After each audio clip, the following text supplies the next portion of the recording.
My writing. Oh yeah, okay.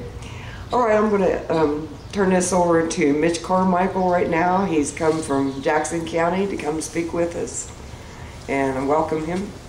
Thank you very much, Sandy. Thank you.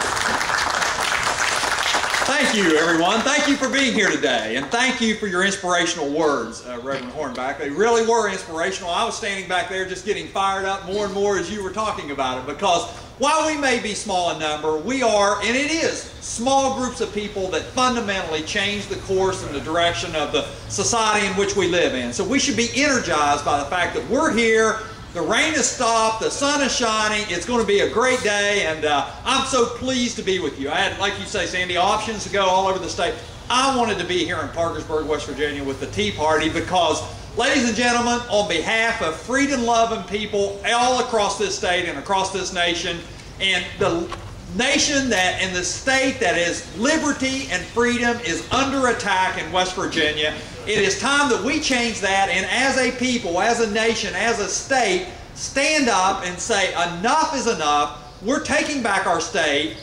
79 years of single-party rule in West Virginia has resulted in nothing but, let me just lay you out for you the statistics of what has happened here in West Virginia over the last 79 years as a party. We are last in per capita income in this state. In America, West Virginia is last. We have the highest percentage of people on welfare of any other state in the nation. We have the lowest literacy rate in the nation. We have the highest computer illiteracy rate, and the U.S. Chamber of Commerce and Forbes magazine ranks West Virginia as the worst place in America to do business. Now, ladies and gentlemen, that's the record. And it is our right and responsibility to question why we are in that condition, what we can do to change that, and to put leaders in place that will fundamentally change the direction of West Virginia. Folks, I have a plan to do that. I have been fighting for your causes in the West Virginia legislature for the past 11 sessions. And trust me, it does my heart so good to see folks, good folks like you that are in this process fighting for what's good for all people and not just a special interest group. You are the only organization in which I know of that fights for the taxpayers and for the rights of the average citizen in West Virginia. Everybody else is down there to try to get something from the government for nothing. There are all these different organizations that want you to fund this, that, whatever, and they promise you campaign contributions to do it. And you inspired me because I am absolutely in this race for the reasons that I want to change West Virginia. I know what it takes to turn this state around. I've been in this process. I know what it takes. And yet it is you fight against the entrenched special interest every day down there. And I have borne the brunt of those fights. I have, every year that I run in my house races, I get all these mailings put on me from the unions and from this and that, because I have stood for the rights, the common rights of the taxpayers. And there's been nobody there to help me fight this fight except for groups like you. And I am so encouraged to be here. And I know that the plan that I have in place, and I'll just talk about that briefly because I want everyone to know what it takes to move West Virginia forward. And it's a sin when we think that we are leaving our children and our citizens without jobs, without hope, and without opportunity, when we know how to change it. In West Virginia, we have a corporate net income tax that is 40% higher than our surrounding states. Now, when you're a big business, and I operate businesses, when you're a big business and you look at that differential, and you know that you're practically begging them to go to another state to locate their business. And that's just not saying, okay, we lost that business. We've lost jobs for our people. We've lost opportunity for our families to stay together. We've lost that ability to be a community and a society because we're driving business and jobs out of this state. I will immediately rectify that situation and put our state in a scenario in which we are competitive with the surrounding states. And who's more subject to cross-border competition than West Virginia? I mean, look at all the, and particularly Parkersburg. I live in a border county as well. We are subject to that cross-border competition. We tax our businesses out of this state. And then we tax the basic necessities of life, food, clothing, that our surrounding states do not tax. That's wrong. It's morally wrong. It's economically wrong. It drives commerce out of this state. I am against that tax, and I will get rid of it, and we will move West Virginia forward and drive jobs back into this state. Ladies and gentlemen, when we give our people a chance to compete on a fair playing ground, we will win. Amen. And we will keep our jobs here, and we will move our state forward. The other thing that we do here in West Virginia, and I think it's just, I have fought against this from the time I came into the legislature, and as a result of this, my opponents are always very well-funded candidates. But these little gray machine parlors that we see all over our communities, these gambling devices that take our citizens' money and rob them of true economic progress. That's what they do. And they take from the poor and give to the rich, and the state of West Virginia promotes it like it's economic development, encourages that. It's wrong. It's on the way out under a Carmichael administration. So I am fighting against that. And ladies and gentlemen, this scourge of drugs that is infecting our society, in my view, there are a couple of reasons that's driving that. One is this lack of opportunity and hope and jobs. Because there's more to work than a paycheck. There is a moral value and an element of self-worth and pride that is instilled in those people that can truly lead themselves to a greater and higher calling and fulfill the calling that God has led them to. And yet we encourage people to stay at home and draw a paycheck. Amen. And what we do in West Virginia, if you go get a job, you get a drug test, right? To get a job and to hold a job, you have a drug test. And I have offered a proposal that says if you're going to stay at home and draw a welfare check, you're going to draw a drug test also. And I have proposed that, and I've been promoting it, and the majority party says no. They don't want that because I can't fathom why they don't want it. I don't even want to say. But it is the wrong path for what? Votes. It's called votes. You're exactly right. And then in this year, in this legislature, to tell you how gambling has controlled the state of West Virginia, you would think, here we are, one of the poorest states in the nation, right? And their policies have led in that direction. And on top of this, on the poorest state in the nation, your state legislature imposed $40 million of additional fees for you to drive your car. $43 million DMV fees. Yeah. Then they took and gave, and I'm going to throw this out to the crowd. You've got $100 million that the state of West Virginia had over a 10-year period. That's what they're, $10 million a year for 10 years.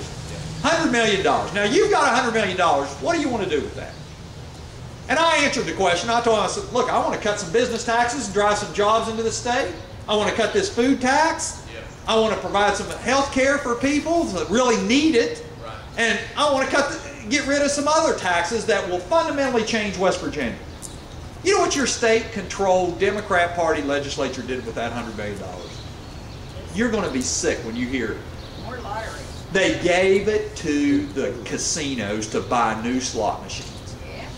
That's what your legislature did with that money. And it is outrageous. Amen. And it's called Senate Bill 550. The governor signed it the acting governor signed it last week. Your Democrat majority passed it. They took $100 million of money that could have went for valid purposes that would have created jobs, hope, growth, and opportunity in West Virginia, and they gave it to the casinos because they fund campaigns. It's wrong. This state is on the wrong path, ladies and gentlemen. It takes a firm leader that can go to the halls of the Capitol, confront that, and is willing to speak the truth to power. And I want to do that. I am fighting for that, and I need your help because I'm not getting a bunch of money from my campaign. I'm not even asking for a bunch. I want to win without a bunch of money because I want to do what's right every day, and nobody question what my motives are on that. So I know I'm taking too long. I get so fired up about this because I know that this state can be so good. We are sitting at the threshold of an enormous opportunity here in West Virginia. We have the natural resources that the rest of the world sees with renewed interest, the fact that we have a safe, reliable, dependable energy resources here in West Virginia. And when these nuclear power plants are struggling and radiation is spilling across their nation, and when we're sending people to fight and die for oil in the Middle East and the turmoil there, we have the opportunity to grow as a state to a greater degree than any other state in this nation. People will want to be West Virginians because we do have that quality of our environment, our people are good people. Our leadership has led us down the wrong path for too long, and it should outrage all of us. And we complain the fact that there's not a lot of people here, and there's not, and I so wish that there were. But we can take this message, and from this place, the word can go forth from Bicentennial Square in Parkersburg, West Virginia, that 79 years of one-party rule was too much. We're going to change this state and fundamentally push our state forward to a time that we will have growth, prosperity, opportunity. Our children can stay in the confines of this wonderful state, and we will be so much better. 2011 is the year to do this. This is a threshold of a new beginning in West Virginia, and I thank you for your opportunity to be here today and to share this with you. Did you have a question? Yes. Yes, I do. Newspapers say you can't possibly win because you can't get enough money. How do you answer that?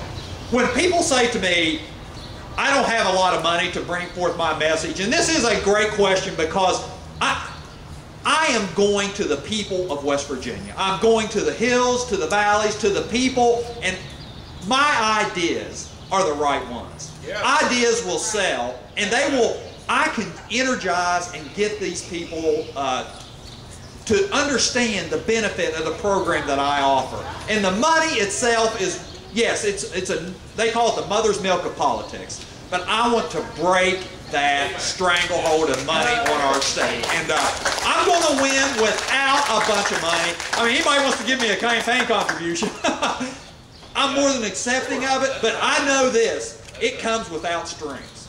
And for anybody that offers money to me in my campaign, if you look at my campaign list of contributors, there are people that know I trust Mitch Carmichael to do what's right in the state, and I'm not buying a vote with this. And there is no day, I've taken money from campaign contributors and voted against them the very next day. And I'll do that because that's the way it is, and they know it when they come. And by the way, in the halls of the legislature, when lobbyists come around, they don't even bother with me.